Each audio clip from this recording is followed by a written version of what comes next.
Hello friends, আশা করছি খুব ভালো আছেন সবাই। নতুন আরেকটা ভিডিওতে সকলকে অনেক অনেক আন্তরিক স্বাগতম। মেয়ে আমার এখন ঘুমোচ্ছে আর আমি এখন আসছি পুকুর ধারে। এখানে টাইমে জল এসেছে, আমি সকাল থেকে থালা বাসন জামা কাপড় সব ভিজিয়ে রেখেছিলাম। এখন কাচতে হবে আর মাজতে হবে। সকালবেলা পান্তা ছিল, রাহির পাপা খায়নি, আমিও এখনও খাইনি। আর রাহির পাপা গেছে ঘেরে, টিউশন থেকে এসে ঘেরে গেছে। আজকে শনিবার, 8 জুনের 7 তারিখ। তো নতুন ঘরের ধারে এসেছি এখন একটু কথা বলতে, তারপরে কাজকর্ম শুরু করব। রাহির বাবার দুটো আটল পাতে নিয়ে আজকে হচ্ছে একাদশী, গণ শুরু হয়ে যাবে আর কি। তো ওই জন্য ওই আটল পেতে দিয়ে আসবে। বলছিলাম যে অনেকদিন সাদা মাছ খাওয়া হয়নি, তো দেখা যাক এখন যদি ঘেরিতে যদি মাছ আনে তাহলে হচ্ছে গিয়ে পুকুরে ধরবে না, না হলে ওই চিংড়ি মাছ খাওয়া হবে আর কি। আর এখন আপাতত ছোট ছোট যে কলা গাছগুলো এনেছিলাম বাবা বাড়ি থেকে, এই সামনেটা লাগিয়েছি।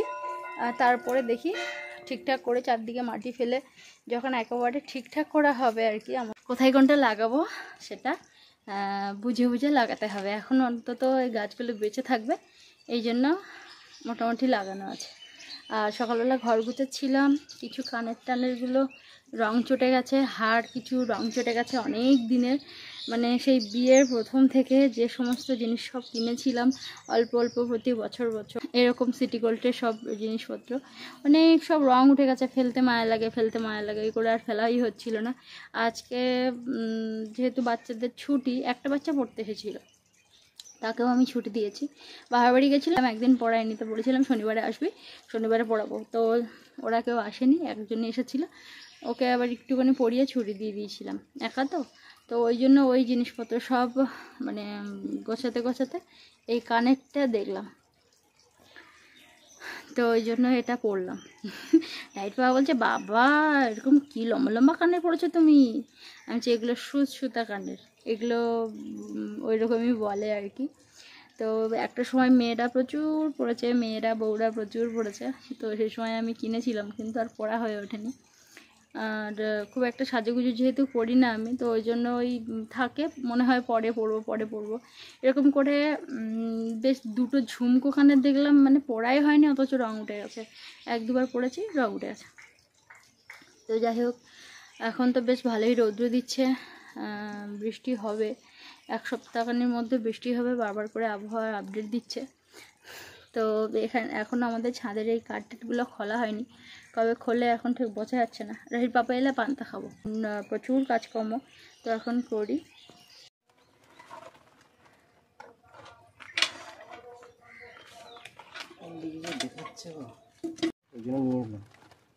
ছেড়ে দিতাম, প্রচুর পড়ছে তো, প্রচুর পড়াটা খারাপ জিনিস।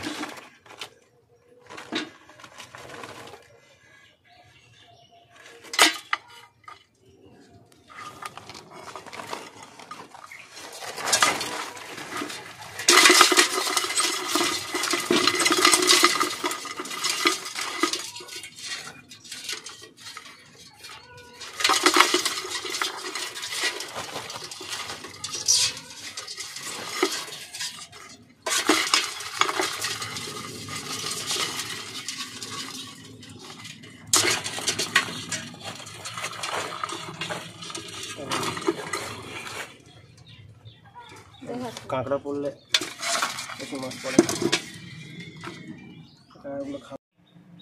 দুপুরবেলা আজকে রান্না হয়েছে চিংড়ি মাছ কাঁচকলা দিয়ে রান্না হয়েছে, সাথে একটু পুঁই শাক ছিল, তো ওর মধ্যে দিয়ে দিয়েছিলাম। আর এখানে কাঁকড়া চিংড়ি মাছের ঝাল টক হয়েছে। এই তো হবে।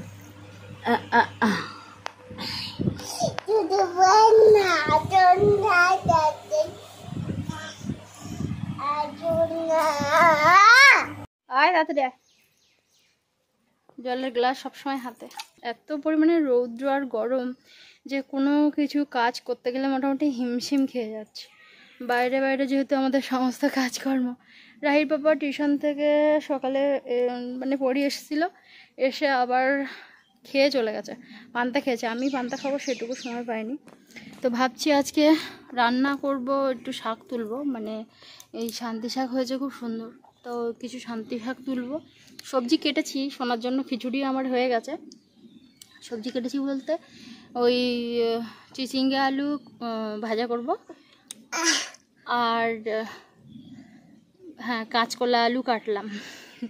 তো হাঁড়ি আর কড়াইটা মেজে নিয়ে আর দেখি ভাতটা বসিয়ে দেবো, আর এদিকে জল তুলতে থাকবো। মানে একসঙ্গে সব কিছু করতে হবে, নাহলে আবার জল চলে যাবে। যদি থালা বাসনগুলো মাজতে বসে অনেকটা সময় নষ্ট হবে, এদিকে জল চলে যাবে, ওদিকে ভাতটাও হয়ে যাবে। তো ওই জন্য আগে ভাতটা বসিয়ে দেবো। তো তার আগে কিছু শাক তুলবো। এত সুন্দর মানে শান্তি শাক হচ্ছে যে কি বলবো। শোনা বল, ঘেমে পুরো চান। যতই মানে কি বলবো গাছে ছায়া থাক না কেন, ভীষণ গরম। গতকালের কিছু চিংড়ি মাছ আছে, তো ওই জন্য ভাবছি তাহলে দুটো শাক তুলি। এইসব শাকগুলো আমরা খাই, এগুলো শান্তি শাক, ভালোও লাগে, মিষ্টি শাক এগুলো। আর এই সময় মানে তেতো শাক খাওয়াও খুব ভালো। এই যে লাল আলু গাছগুলো লাগিয়েছি, এগুলো লাল আলু হয়নি যদিও, কিন্তু লাগিয়ে রেখেছি, পরের বছর সুন্দর করে আর কি লাগাবো। আর রাহির বাবাকে বলছিলাম যে একটু জন ধরতে, একটু মাটিগুলো একটু আলগা আলগা করে দেবে, কুপিয়ে দেবে, একটু ওই মানে কচু টচু লাগাতে হবে। বাবা বাড়ির থেকে কচু এনেছি, বাবাদের বাড়ি গিয়ে দেখলাম কচু গাছ বেরিয়ে গেছে, আমি এখনও লাগাতে পারলাম না। রাহির পাপা আসলে সবজিপাতি লাগানোর দিকে অতটা মন নেই, করতে চায় না। কিন্তু বাড়িতে সবজি হলে বেশ ভালোই লাগে, খেতেও যেমন ভালো লাগে, তুলতেও ভালো লাগে। তো বলছিল যে ঠিক আছে লোক দেখবো, এখন কি করে। সোনা চলে, সোনা চলে এদিকে। এগুলো ভালো শাক, মানে খারাপ কিছু নয় আর কি। সোনা চল, ভর্তি হয়ে গেছে। এদিকে জল ভর্তি হয়ে গেছে। বাবা রৌদ্রে তো শাক তোলা যাচ্ছে না রে সোনা। কি সুন্দর হয়েছে এগুলো কিন্তু সবই শাক, পুকুর পাড়ে এগুলো সব হয়েছে। বেশ কিছুদিন পুকুরে নামা হয় না ঘাটে, তো যে জন্য বেশ বড় বড়ই হয়েছে। আর ঠাকুরমাদের ওদিক থেকে আমি আগা কেটে কেটে এনে এদিকে লাগিয়েছিলাম, তো এত সুন্দর হয়েছে। এগুলো সব কুলেখাড়া শাক, তো ওই জন্য খুব সুন্দর হয়েছে। আর কুলেখাড়া শাক কিন্তু মানে রস খাওয়া খুব ভালো, খালি পেটে রস খাওয়া ভীষণ ভালো, কিন্তু খেতে কিন্তু ভালো লাগে না। যে জিনিস স্বাদ নেই সেই জিনিসের উপকার, আর সেটাই মানুষ পছন্দ করে না। যাই হোক, অল্পই তুলবো। মেয়ে তো শাক খায় না, আমরাই একটু খাই। মেয়ে শাক খেতে চাই, অল্প দেওয়া হয়। এখন ঠিক হজম করতে পারবে কি পারবে না ভয় করে, ওই জন্য। পটি পেয়েছে দা।